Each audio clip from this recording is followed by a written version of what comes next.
여기 한 로봇이 거대한 미로에 들어가 달리기 시작하는데요. 단 6초 만에 거대한 미로를 풀어냅니다. 매년 열리는 이 로봇 경연은 전 세계 곳곳에서 수많은 사람들이 참여합니다. 목표는 간단합니다. 바로 최대한 빨리 미로의 끝에 도달하는 거죠.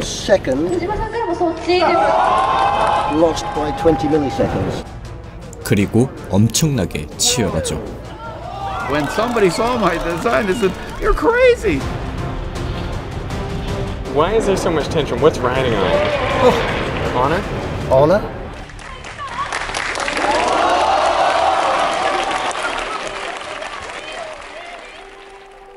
(1952년) 수학자 클로드 세너는 미로를 풀 수 있는 전자 쥐돌이 테세우스를 만들었습니다. 사실 이 쥐돌이가 지능이 있는 것처럼 만든 비결은 바로 전화 릴레이 스위치가 달려져 있는 미로 자체에 내장된 컴퓨터입니다. 릴레이 스위치 위치에 의해 미로의 전자석이 제어되고 쥐돌이는 사실 이걸 따라가는 바퀴 달린 자석인 셈이죠. He is now exploring the maze using a rather involved strategy of trial and error. As he finds the correct path, he registers the information in his memory. Later, I can put him down in any part of the maze that he's already explored. And he'll be able to go directly to the goal without making a single false turn. 테세우스는 종종 머신러닝의 첫 번째 사례로 소개되기도 합니다. 구글에서 이 테세우스가 AI의 전체 분야에 영감을 주었다고 입장을 표명하기도 했죠. 25년 후 전기전자공학회, 줄여서 IEEE에서 이 전자쥐돌이를 위한 대회에 대한 소문이 퍼지게 되었습니다. 사람들은 열광했죠. 전기전자공학회가 딱 좋아할 것 같잖아요. 미로를 푸는 쥐라뇨. 하지만 사실 이 쥐돌이에 대한 설명을 번역하는 과정에서 이 쥐돌이 로봇이 그냥 배터리가 들어간 로봇일 뿐 지능적인 액션을 취할 수 없었다는 게 빠져 있었습니다. 하지만 이미 오해를 잔뜩 해버린 전기전자공학회 사람들 머릿속에는 한 가지 생각밖에 없었죠. 이 대회 주최하고 싶다. 그렇게 1977년 6,000명 이상의 참가자들이 멋진 마이크로 마우스 미로 대회에 참여했습니다. 하지만 성공한 참가자는 매우 적었죠. 1979년 단 15명의 참가자만이 결승에 진출하였습니다. 이 대회는 저녁 뉴스를 통해 전국적으로 방송될 만큼 대중의 관심을 얻게 되었습니다. 그리고 마이크로 마우스에 대한 이야기 역시 전 세계로 퍼지기 시작했죠.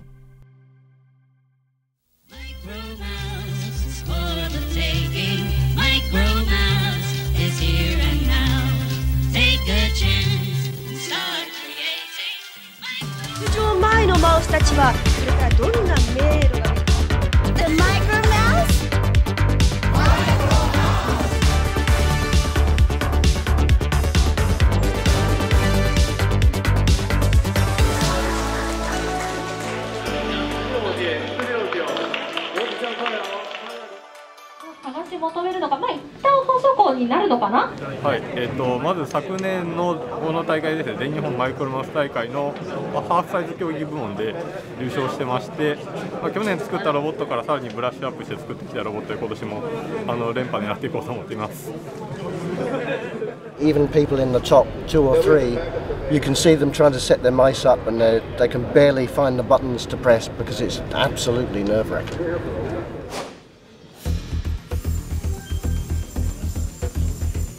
이곳의 열기는 경마나 자동차 레이싱 같은 여러 경주들과 똑같습니다. If you have a shred of competitiveness in you, you want to win, right?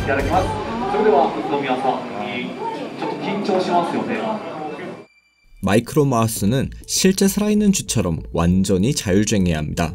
인터넷 연결, GPS, 원격 조정이 불가능하며 로봇이 미로의 벽에 부딪혔을 때 외부의 도움 없이 스스로 탈출할 수 있어야 합니다. 모든 계산, 모터, 센서, 전원 공급 장치는 미로의 25cm 크기 칸에 맞아야 합니다. 로봇의 높이에는 제한이 없지만 벽을 넘거나 날거나 로켓 추진 장치 같은 어떠한 형태의 연소도 금지되어 있죠.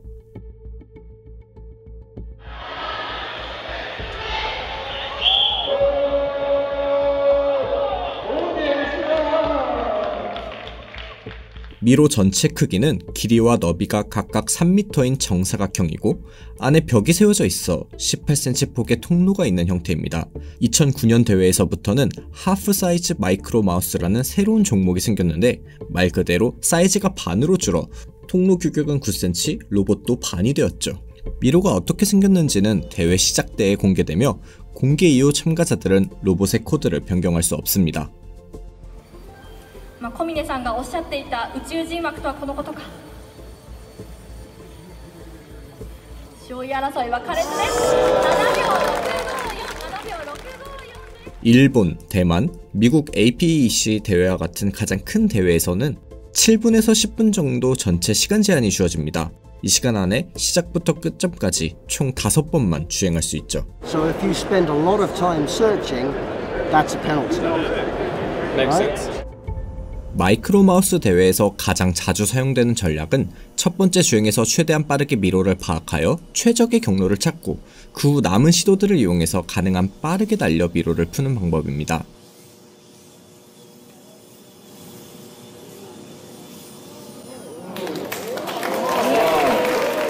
미로를 푼다 라는 것이 쉬워 보이실 수도 있겠지만 몇몇 센서만 달려있는 로봇의 시야에는 우리가 위에서 미로를 내려다보는 것과 완전히 다르기 때문에 마냥 쉽지만은 않습니다. 물론 몇몇 쉬운 방법들이 있습니다.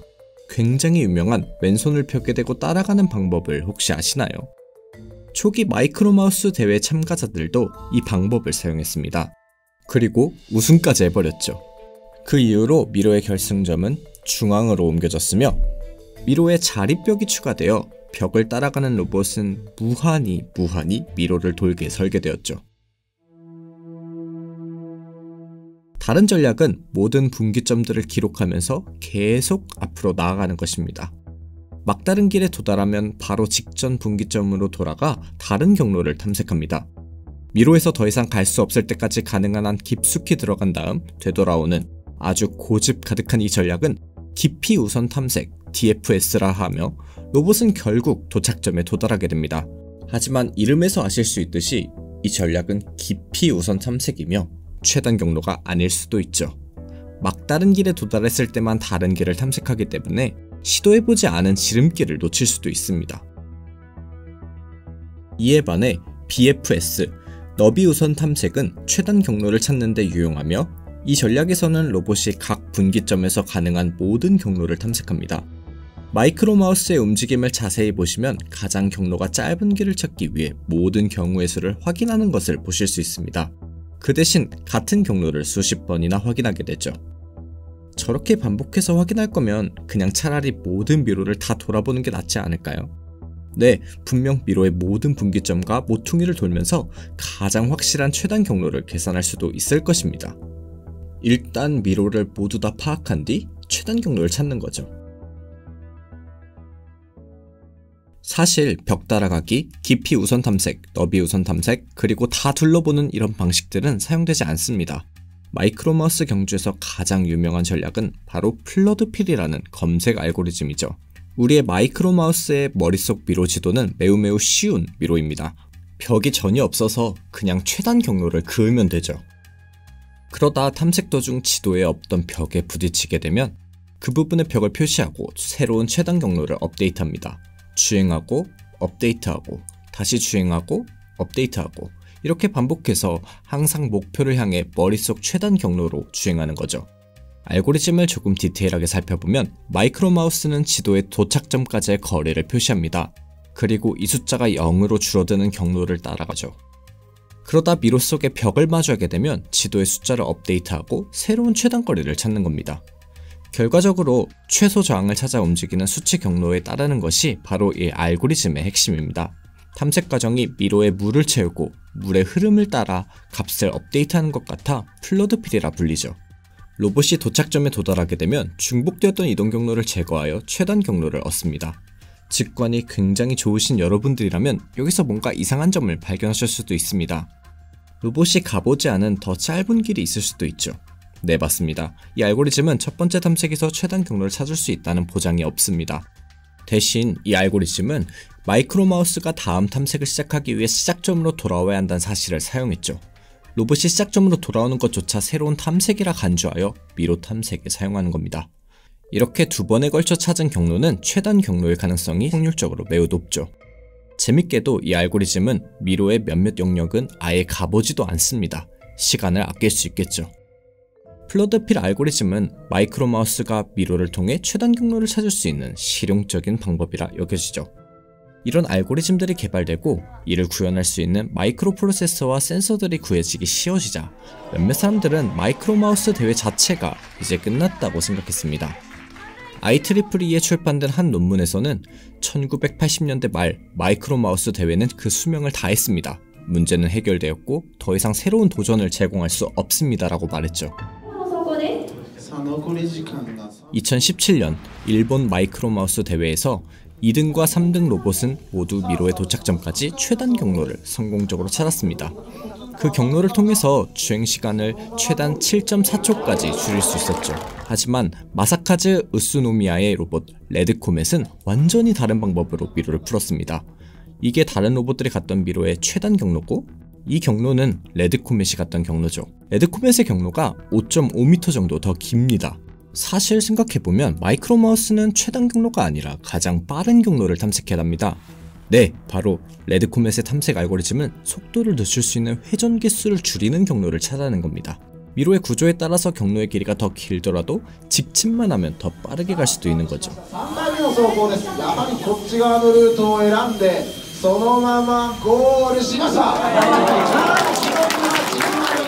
결국 무려 131m초 차이로 승리했습니다. 오늘날 대회에서 여러 다른 경로를 사용하는 것은 이제 흔한 일이 되었습니다.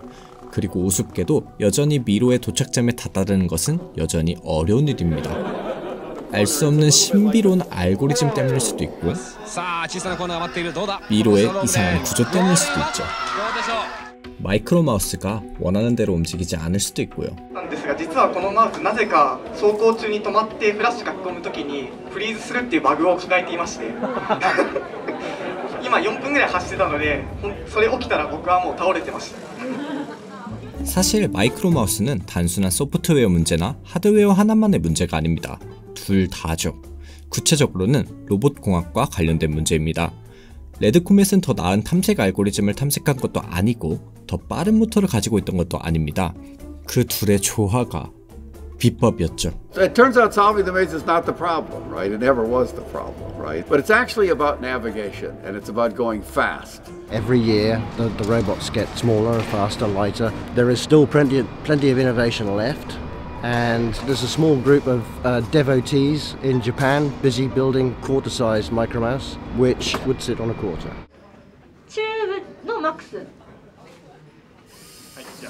50년이 지난 지금 마이크로 마우스는 점점 더 규모가 커지고 있습니다.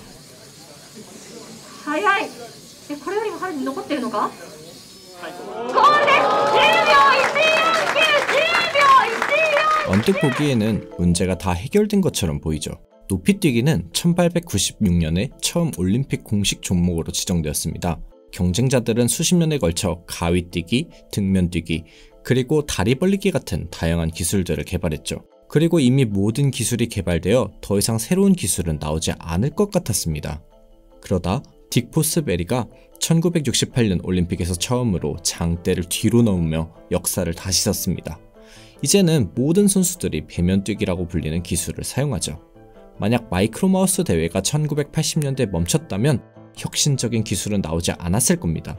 계속해서 대회가 열렸기 때문에 두 가지 혁신적인 방법이 나왔고 마이크로 마우스의 주행 방식을 완전히 뒤바꿨죠. 최초의 혁신은 대회의 초창기 때 일어났습니다. 초창기 마이크로 마우스 로봇들의 주행 방식은 매우 투박했습니다. 코너 부분을 이렇게 직각으로 주행해서 지나갔죠. 하지만 로봇 마이티 마우스 3의 등장과 함께 모든 것이 달라졌죠. So Mighty Mouse 3 implemented diagonals for the first time.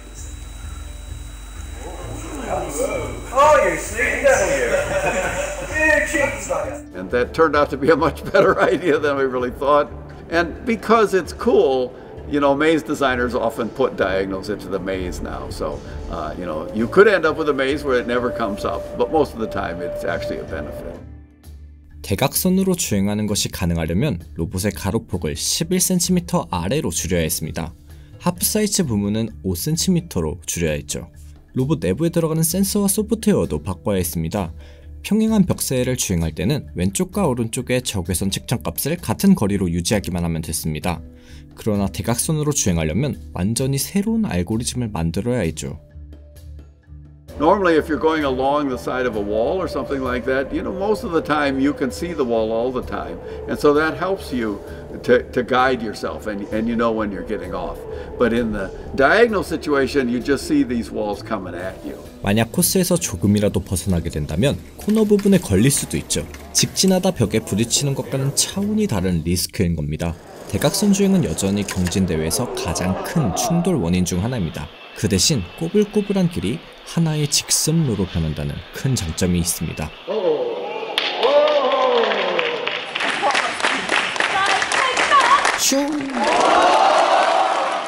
오늘날 마이크로마우스 대회에 참여하는 거의 모든 사람들은 이런 리스크를 감수한 채 설계합니다. 대각선으로 자르듯이 주행하는 방법은 더 많은 아이디어들을 가져다 주었습니다. 로봇의 회전을 어떻게 할지도 적용이 가능했죠. 정지한 다음 2번의 우회전을 하는 대신 한 번의 유턴만 하게 설계하기 시작했습니다. 더 나아가서 대각선을 적용해 로봇 회전의 총 가지수는 기하급수적으로 늘어나기 시작했죠. 미로도 더 이상 단순한 사각형 복도를 가진 격자 무늬에 국한되지 않았습니다. 다양한 형태의 미로가 대회에 나오게 되었고 측정할 수 있는 가지수들은 엄청나게 많아져 복잡해졌죠. 그리고 그 결과 가다 멈추다를 반복했던 과거의 모습은 사라지고 한 번에 뱀처럼 유동적이게 주행할 수 있게 되었습니다.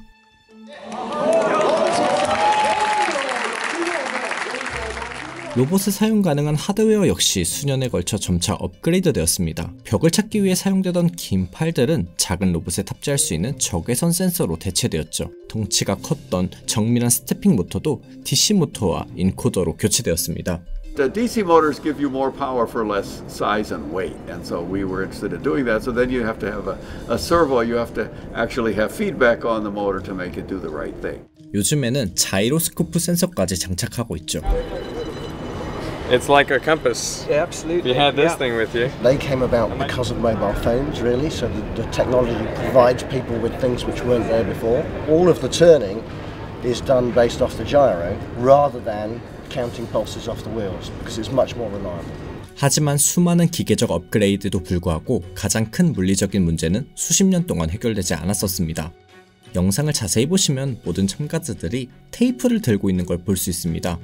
어디에서나 테이프를 발견할 수 있죠. 이 테이프는 로봇을 수리하거나 떨어진 부품을 붙이는 용도가 아니라 바퀴의 먼지를 떼기 위해 사용합니다. 이 로봇들의 속도와 정밀도를 생각해 볼 때 먼지로 발생하는 마찰의 작은 변화만으로도 주행을 망칠 수 있기 때문이죠. 빠르게 운전하면서 방향을 바꾸고 싶다면 방향 전환을 가속하기 위한 구심력이 필요합니다. 더 빠른 속도로 움직일수록 트랙에 계속 유지하려면 더 많은 힘이 필요하죠. 평지에서 회전하는 자동차가 받는 유일한 구심력은 마찰력인데 두 가지에 의해 결정됩니다. 도로가 자동차 무게를 밀어올리는 수직항력과 정지 마찰 계수, 바로 타이어와 도로 표면 사이의 경계면의 마찰력을 곱한 것입니다. 이것이 바로 경주자들이 기울어진 뱅크턴을 하는 이유입니다. 가파른 각도로 인해 자동차들이 더 적은 마찰력으로 회전할 수 있게 되죠. 수직항력의 일부가 주행에 필요한 구심력을 조금 더 강하게 해줍니다. 만약 뱅크턴이 충분히 가파르다면 자동차는 사실상 마찰력 없이도 회전할 수 있게 됩니다. 수직항력의 내부 구성 요소만으로 궤도를 유지하는 데 필요한 구심력이 존재하기 때문이죠. 마이크로마우스도 똑같습니다. 다만 기울어진 뱅크턴을 가지고 있지 않죠. 그래서 2000년대 초반에는 더 이상 속도가 아니라 그 속도를 제어하는 것이 문제였습니다. 회전 시에 벽에 미끄러져 부딪히거나 뒤집혀지는 걸 방지하기 위해 무게중심을 낮게 설정하고 속도를 줄여야 했죠. 하지만 경주용 자동차와 달리 마이크로마우스는 차체를 마음껏 튜닝할 수 있습니다. 여기서 바로 두 번째 배면뛰기, 혁신이 일어났죠. 모코모 08이라는 로봇은 경연에서 처음 사용했을 때 거의 사기로 간주되었습니다. 영상에 집중해도 대체 뭐가 혁신인지 보실 수 없을 겁니다. 대신 소리를 들을 수 있죠. 이 소리는 로봇이 엔진을 회전시키는 소리가 아닙니다. 바로 프로펠러 소리죠. 벽 위를 날아다니는 것은 규칙에 어긋나지만 로봇이 미끄러지는 걸 막기 위해 바닥에 붙여버리면 안 된다는 규정은 없었죠. Dave Otten was the first person I saw put a fan on a mouse, but he used a ducted fan, and I think he was really looking at kind of reaction force, you know, blowing the thing down. He had a skirt around, but it was not terribly effective, forgive me for saying so. The idea is to let as little air in as possible, and like your vacuum cleaner, when you block your vacuum cleaner, right, the motor unloads and speeds up, and so the current drops. But if you let too much air in, the current's very high, and these are just quadcopter motors, and they draw a lot of current. 마이크로 마우스의 진공팬은 휴대용 드론 부품과 같은 것으로 제작됩니다.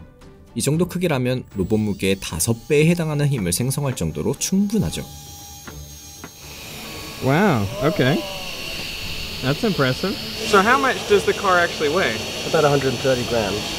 And if you listen, I don't know if you'll get it on your microphone, but Oh yeah. you'll hear the motors slow down, it loads up. 이 정도 마찰력이면 오늘날 마이크로 마우스는 거의 6G에 근접하는 구심 가속도로 코너를 돌 수 있습니다. F1 자동차와 맞먹는 수준이죠.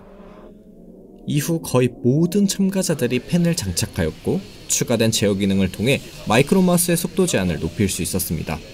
When it's allowed to, it will out-accelerate a Tesla Roadster, but not for very far.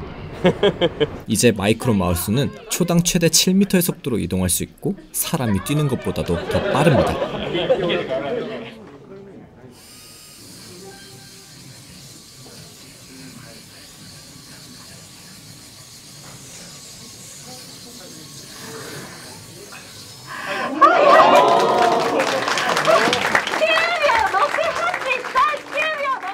오늘날 당연하다고 여겨지는 마이크로 마우스의 설계들이 과거에는 모두 실험적으로 이루어졌다는 걸 생각해보면 다음 혁신 또한 멀지 않을 수도 있습니다. 최초의 사륜 마이크로 마우스가 일본 대회에서 우승한 것은 1988년이고 이게 표준이 되기까지 22년이라는 긴 시간 동안 바퀴가 추가되고 사라지고 과정을 거쳤죠. 오늘날 마이크로 마우스에 6개나 8개의 바퀴가 전방향 이동이 가능한 디자인, 그리고 컴퓨터 비전이 추가된 실험도 거쳐지고 있습니다. Your time on the maze actually begins only when you leave the start square. So he's not penalized for any of this time. 다음 혁신은 과연 무엇일까요? 직접 만들어 보고 싶으시다면 여러 가지에 대한 걱정을 하실 필요는 없습니다. It is, to my mind, the perfect combination of all the major disciplines that you need for robotics and engineering and programming, embedded systems, all wrapped up in one accessible bundle that you can do in your living room and you don't need a laboratory to run it. You come along because you're curious, and then you think, I could do that, that doesn't look so hard, and then you're doomed, really. If it sucks you in, it turns into quite a journey. 10秒。いや、時間は問題じゃないんだ。さあ、あとコンマ頼む、行ってくれ。すごいです。